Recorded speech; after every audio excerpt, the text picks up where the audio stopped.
Miss झाली ना आपल्या परिसरातील महत्त्वाची अपडेट? तर मग आजच C24 तास या आपल्या YouTube चॅनलला लाईक करा, शेअर करा, सबस्क्राइब करा आणि बेल आयकॉनवरती क्लिक करायला अजिबात विसरू नका।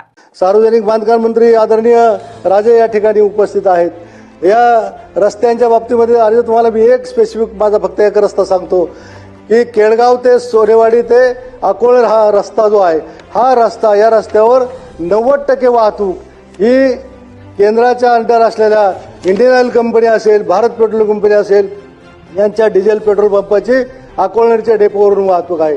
तो रस्ता अत्यंत दुरावस्थेला आलेला आहे आणि अशा या रस्त्यावर वास्तविक पाहता मध्यंतरी TRFची यादी आली, त्या यादीमध्ये तो रस्ता बसेल असं मला वाटलं होतं, परंतु केंद्र सरकारचंच 2 कंपन्या त्या ठिकाणी त्यांची वाहतूक असताना केंद्र सरकारकडून त्या ठिकाणी निधी उपलब्ध होत नाही। बालराजांना विनंती करायची की आपल्या तरी याच्यातून निधीतून किंवा CRF मधून तरी का होईना पण तो रस्ता कायमस्वरूपी दुपदरी कॉन्क्रीटचा करणं गरजेचं आहे, कारण केंद्र सरकारचा व्यवसाय पंपांचा व्यवसाय त्या ठिकाणी चालतोय।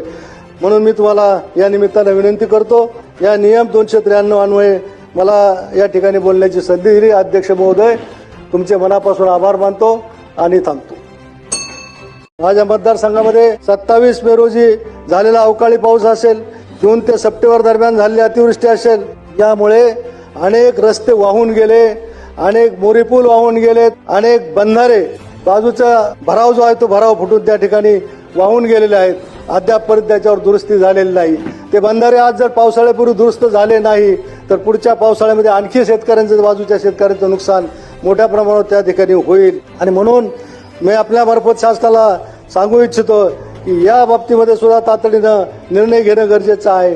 आमच्या सगळ्या यंत्रणांच्याकडून या ठिकाणी शासन पातळीवर हे सगळे प्रस्ताव नुकसानीचे जे आहेत किंवा दुरुस्तीचे जे प्रस्ताव आहेत हे शासन पातळीवर आलेले असताना ते अजूनही तसेच पडून आहेत। माझी विनंती आहे की या आपत्ती व्यवस्थापनच्या निधीमधून या प्रस्तावांना देखील सरकारनं तातडीनं मंजुरी द्यावी अशा प्रकारची मी या ठिकाणी विनंती करतो।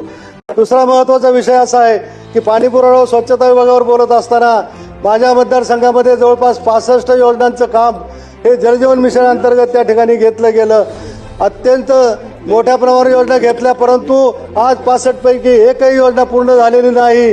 सगळ्या 50-70% योजनांच्या मध्ये त्या ठिकाणी भ्रष्टाचार झालेला आहे। सगळी कामं अर्धवट स्थितीमध्ये पडलेली आहेत। गुलाबराव पाटील या ठिकाणी पाणी पुरवठा खात्याचे मंत्री महोदय या ठिकाणी उपस्थित आहेत। या योजनांच्या संदर्भामध्ये आपण चौकशी केली पाहिजे आणि त्याच्या संदर्भामध्ये जे दोषी आहेत त्यांना दोषी ठरवून त्या योजना तातडीने पूर्ण करण्यासंदर्भामध्ये आपल्या खात्याने निर्णय घ्यावा अशा प्रकारची मी आपल्याला या ठिकाणी विनंती करतो।